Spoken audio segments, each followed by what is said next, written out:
Movie की starting 1985 Paris में एक पार्टी से होती है जिसमें दो दोस्तों को दिखाया जाता है जो कि हमेशा साथ में रहते थे, कहीं भी जाते थे साथ में ही जाते थे, जिनके नाम होते हैं पेरे और हेनरी। पेरे और हेनरी दोनों पेरिस के फेमस कवि थे। दोनों दोस्तों में से पेरे, जो कि काफ़ी लुकिंग वाइज स्मार्ट हैंडसम बंदा है और वो एक प्ले बॉय जैसा भी था, और वहीं दूसरी तरफ हेनरी, जो कि पेरे का बिल्कुल अपोजिट शांत सज्जन जेंटलमैन टाइप का है। और उस पार्टी में दोनों हेनरी और पेरी की मुलाकात एक लड़की से होती है। उस लड़की का नाम होता है मैरी। मैरी हेनरी और पेरे के टीचर फेको क्यूबन फेमस कवि जोस मारिया डी हेरेडिया की बेटी थी, और दोनों को ही मैरी बहुत पसंद थी। इवन दोनों उसकी खूबसूरती के दीवाने और उसके प्यार में पीछे पीछे उसके पागल थे। हालांकि मैरी सिर्फ पेरे से प्यार करती थी क्योंकि वो उसे ही पसंद करती थी। वहाँ पार्टी में वो दोनों चुपके से कॉर्नर में एक दूसरे को किस भी करते हैं, लेकिन वहाँ पर मैरी की माँ आ जाती है और उन्हें देख लेती है। लेकिन मैरी को अपने पेरेंट्स की वजह से हेनरी से शादी करनी पड़ती है, अपनी मर्जी के अगेंस्ट जाकर के, क्योंकि हेनरी से शादी करने पर मैरी के फादर के कई कर्ज माफ़ हो रहे थे। इवन उनकी सोशल पोजीशन भी अच्छी हो रही थी, और अब हेनरी और मैरी की शादी हो चुकी होती है। समय गुजरता है, सब कुछ ऐसे ही चलता है।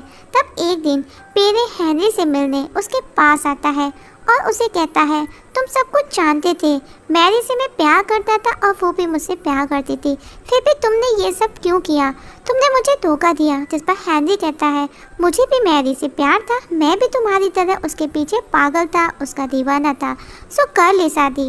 और कहता है, अगर तुम उससे सच्चा प्यार करते तो तुमको कोशिश करनी थी, अगर तुम कोशिश करते तो वो तुमको जरूर मिलती, तो उससे शादी कर सकते थे। जिस पर पेरे कहता है, अपने प्यार को अलग ही एक्सप्लेन करता है। वो कहता है कि प्यार को खुले आसमान जैसा होना चाहिए, और शादी तो एक बंधन है जो मैं नहीं चाहता था। दरअसल पेरे एक प्ले बॉय था जिसे तरह तरह की लड़कियों का साथ पसंद था, उसका एक लड़की से मन नहीं भरता था। और अब हेनरी और मैरी को दिखाया जाता है, जहाँ हेनरी मैरी को बताता है कि वो आज पेरे से मिला। मैरी उसकी बातें सुनकर के खुश हो जाती है। हेनरी मैरी को बहुत प्यार करता था, जिसकी वजह से वो उसकी हर कमी को अनदेखा कर देता था, और मैरी हेनरी के पास तभी आती थी जब उसे पैसों की बहुत ज़रूरत होती थी। और मैरी आज भी पेरे से उतना ही प्यार करती थी जितना वो पहले करती थी, इसीलिए वो हेनरी को इग्नोर करती थी। दूसरी तरफ दिखाया जाता है पेरे को, जो कि एक न्यूड प्रोफेशनल फोटोग्राफर बन चुका है, और उसे फ़ोटोशूट करते हुए दिखाया जाता है। और वो हर रोज़ नई अलग अलग लड़कियों से मिलता है, उनकी न्यूड फ़ोटो शूट करता है, और हर रोज़ एक नई लड़की के साथ में वो इंटीमेट भी होता था। पेरे जितनी भी लड़कियों के फ़ोटो शूट करता था, उनमें से वो हर लड़की की एक फ़ोटो अपने पास रखता था और उन्हें वो अपनी पर्सनल डायरी में लगाता था।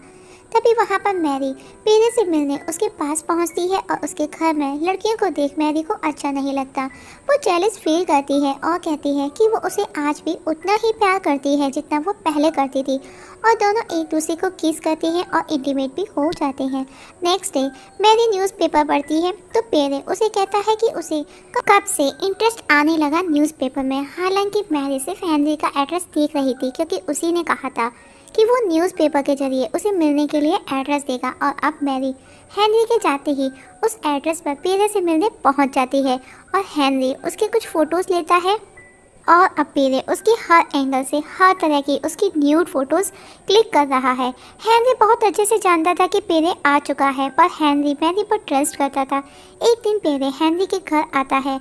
मैरी घर आने में लेट हो जाती है। हेनरी उसे पूछता है, तुम आने में लेट हो गई? तो मैरी कहती है, हाँ, अपने आशिक के साथ बिजी थी, इसीलिए। हेनरी को बार बार वो इग्नोर करती है, उसकी इंसल्ट भी करती है। वो हेनरी के सामने पेरे से ऐसे बात करती है जैसे मानो वो उसका पुराना आशिक हो, बॉयफ्रेंड हो, और हेनरी को वो जानती ही नहीं, और मौका देखते ही दोनों एक दूसरे को किस भी करते हैं। एक दिन मैरी पेरे के स्टूडियो जाती है, जहाँ पर दोनों इंटीमेट भी होते हैं। अब मैरी हर रोज़ पेरे से मिलने आने लगी थी। एक दिन वो उसकी वो एल्बम देख लेती है जिसमें वो लड़कियों की न्यूड फोटोज़ कलेक्ट कर रहा था, जिसमें मैरी की भी फ़ोटो थी। और अब मैरी को समझ आ जाता है कि उसकी फ़ोटोज़ उसने अपने लिए नहीं खींची थी, और वो उसकी फ़ोटोज़ प्राइवेट फ़ोटो भी नहीं रही थी। वो उन फ़ोटोज़ को सभी को दिखाता था। पेरे न्यूड फ़ोटो खींचने के लिए किसी को भी रेडी कर लेता था। अगर उसे न्यूड फ़ोटो खींचनी है तो फिर चाहे वो स्ट्रीट में खड़ी फूल बेचने वाली लड़की ही क्यों ना हो। एक दिन हेनरी और मैरी पेरे के पास पार्टी में जाती है। वहाँ पर मैरी नोटिस करती है कि हर कोई उसी को देख रहा है, हर कोई उसकी खूबसूरती की तारीफ कर रहा था।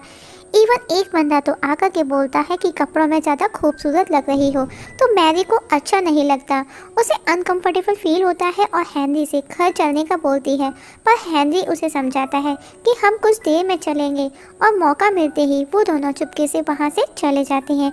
और इस हरकत से हेनरी को मैरी पर डाउट होने लगता है। और अब जब वो घर पहुँचते तो हेनरी मैरी की ड्रॉवर में देखता है कि मैरी की न्यूड फोटोज़ रखी हुई थी, जिसमें फ़ोटो के पीछे उसके इमोशंस और फीलिंग्स के बारे में भी लिखा हुआ था। ये सब देखने के बाद हेनरी पूरी तरह से डिस्टर्ब हो जाता है और अब वो मैरी को ये सब समझाना चाहता है कि पेरे सिर्फ तुम्हारे साथ ही नहीं, वो न जाने कितनी लड़कियों के साथ में ये सब करता रहता है। तुम उसके लिए कोई स्पेशल नहीं हो, तुम भी उन लड़कियों की तरह से उसके लिए कॉमन हो। और उसे कहता है तुम चाहती क्या हो, कि सब तुमको वैश्या समझे। और मैरी को न्यूड देख उसके साथ में ज़बरदस्ती करने लगता है। मैरी उसे धक्का देते हुए कहती है आई हेट यू, मैं तुमसे प्यार नहीं करती। हेनरी ये सब सुनकर वहाँ से चला जाता है, लेकिन मैरी सब कुछ जानकर भी पेरे से मिलने पहुँच जाती है। वहाँ पर वो पेरे को और लड़कियों के साथ देखती है, लेकिन फिर भी वो सब कुछ देख करके अनजान बनकर पेरे के साथ अपना रिलेशन कंटिन्यू रखती है। पेरे सब कुछ जान करके अनजान बनता है, क्योंकि वो सिर्फ अपने काम फोटोग्राफी पर ही फोकस देता है। एक दिन मैरी को रोता देख पेरे उसे पूछता है कि वो इतनी परेशान दुखी क्यों है, पर वो उसे कुछ भी नहीं बताती, क्योंकि वो अच्छे से समझ चुकी थी कि पेरे उसकी नहीं सुनेगा, उसे कोई फ़र्क नहीं पड़ता। लेकिन पेरे कहीं ना कहीं मैरी को समझ गया था, पर पेरे चाह कर भी वो सब 20 अलग अलग लड़कियों के साथ सोना नहीं छोड़ सकता था, वो उसकी लाइफ बन चुका था। एक दिन पेरे हेनरी से मिलता है और बताता है कि उसने जोधा को घर से निकाल दिया है, पर मैं उसे याद करता हूँ, वो मेरे दिलो दिमाग पर है, वो मेरे दिमाग से नहीं जाती। जिस पर हेनरी कहता है ये प्यार है जो तुम कभी नहीं समझ सकते। जिस पर पेरे बोलता है ये प्यार नहीं, सिर्फ जुनून है जो हम सबको बर्बाद कर देता है। हेनरी भी उसकी बातों से एग्री होता है और अब हेनरी उसे अल्जीरिया जाने की सलाह देता है। और हम देखते हैं कि एक दिन पेरे सब कुछ छोड़ छाड़ करके मैरी को भी बिना बताए वहाँ से अल्जीरिया चला जाता है। और मैरी के लिए वो एक लेटर भी छोड़ करके गया था, जिसमें सिर्फ उसने अपने जाने की वजह लिखी होती है और उसने खुद को चिट्ठी लिखने के बारे में भी लिखा था। मैरी बहुत अपसेट हो जाती है और बहुत रोती है। और अब मैरी की हालत को देख मैरी मदर पेरे को समझाती है कि उसे एक पति की ज़रूरत है। मैरी को अब पता चलता है कि वो पेरे के बच्चे की माँ बनने वाली है, तो वो हेनरी से डाइवोर्स लेने का बोलती है। लेकिन हेनरी मना कर देता है, क्योंकि कहीं ना कहीं हेनरी आज भी मैरी से उतना ही प्यार करता है और मैरी को खुश रखने के लिए वो एक आदमी को भी उसका साथ देने के लिए हायर भी करता है। मैरी उस आदमी के साथ में खुश रहती थी, पर हेनरी को हमेशा वो हेनरी के साथ में अलग अलग सा बिहेव करती थी। तो ये सब देख कर के हेनरी अब धीरे धीरे समझ चुका है कि मैरी उसकी कभी भी नहीं हो सकती। और अब वो मैरी की खुशी के लिए पेरे से मिलने अल्जीरिया उसके पास जाता है। और वहीं मैरी अभी भी पेरे के लिए लेटर लिखती रहती है। पेरे को उसे बराबर हर लेटर का रिप्लाई देती है और हेनरी पेरे को सब बता देता है कि वो बाप बनने वाला है, मैरी उसके बच्चे की माँ।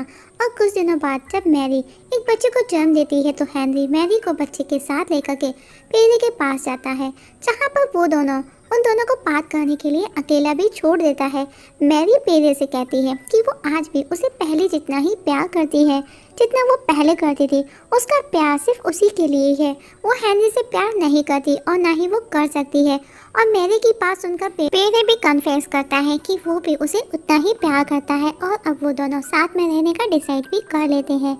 मैरी को खुश देखकर हेनरी भी खुश हो जाता है। और अब जब हेनरी और पेरे दोनों साथ में अकेले होते हैं तो हेनरी पेरे से पूछता है कि क्या वो इतना बुरा इंसान है जिसे मैंने इतना प्यार दिया। मेरी खुद की वाइफ, उसने मेरे साथ में चीट किया। उसकी बातें सुनकर पेरे को अच्छा नहीं लगता और वो उसे चिढ़ करता है। अब हेनरी ही पेरे और मैरी के लिए एक होटल में रूम अरेंज करता है और जहाँ पर वो दूसरा रूम अपने खुद के लिए अरेंज करता है। मीन्स दूसरे रूम जो कि पास में ही था, वहाँ पर वो खुद ठहरता है। मैरी पेरे के रूम में जाती है, जहाँ दोनों बातें करते हुए एक दूसरे के क्लोज आने लगते हैं और इंटीमेट होते हैं। उनके उस दौरान की आवाज़ें हेनरी दूसरे रूम से सुन रहा था और उस समय वो बहुत ज़्यादा दुखी भी हो रहा था। नेक्स्ट डे हेनरी मैरी साथ होते हैं। तभी मैरी की मदर वहाँ आती है और मैरी से कहती है, हेनरी बहुत अच्छा इंसान है, आज हम जो भी हैं उसी की वजह से है, वरना आज हम सड़क पर आ चुके होते। और मैरी को देख पूछती है कि वो इतनी परेशान क्यों लग रही है। मैरी की मदर उसकी बहन की शादी की बात करने आई थी, पर वो उसे उदास देखकर पूछती है कि क्या वो खुश है। वहीं मैरी की सिस्टर पेरे के पास जाती है और उसकी सेक्रेटरी बनने का पूछती है और पेरे उसे किस करता है और दोनों इंटीमेट होने लगते हैं। ये बात मैरी को भी पता चल जाती है कि पेरे उसकी सिस्टर के साथ में फिजिकली हो रहा है और वो उससे शादी करने के लिए भी रेडी है। पर मैरी इस सबसे खुश थी क्योंकि वो पेरे से आसानी से मिल सकेगी, उनका रिलेशन कंटिन्यू रहेगा और वो उससे शादी करने का बोलती है। पेरे रेडी हो जाता है और अब मैरी भी हेनरी के साथ अच्छे से पेश आने लगी थी और अब मैरी की सिस्टर और पेरे की शादी हो जाती है और अब पेरे उन दोनों बहनों के एक साथ में न्यूड फोटोज निकालता था और ज़्यादा काम करने की वजह से अब पेरे की हालत ख़राब होने लगी थी। उसे धीरे धीरे कम दिखाई देने लगा, पर वो अभी भी उन फोटोज़ को नहीं भूला था। वो अभी भी अपने सही होने का वेट करता है और अब मैरी एक राइटर बन चुकी है और उसने खुद की लाइफ पर एक बुक भी लिखी है। और ये सब हेनरी की गाइडेंस में मैरी की बुक बहुत ज़्यादा सेल होती है, जो कि एक लव स्टोरी थी जिसे लोग बहुत ज़्यादा पसंद करते हैं। मूवी के लास्ट में मैरी के साथ में एक शख्स दिखाया जाता है और वो उसे नए डिनर के लिए ऑफर करता है। मैरी उसे कहती है आज नहीं किसी और दिन, और इसी जगह मूवी खत्म हो जाती है।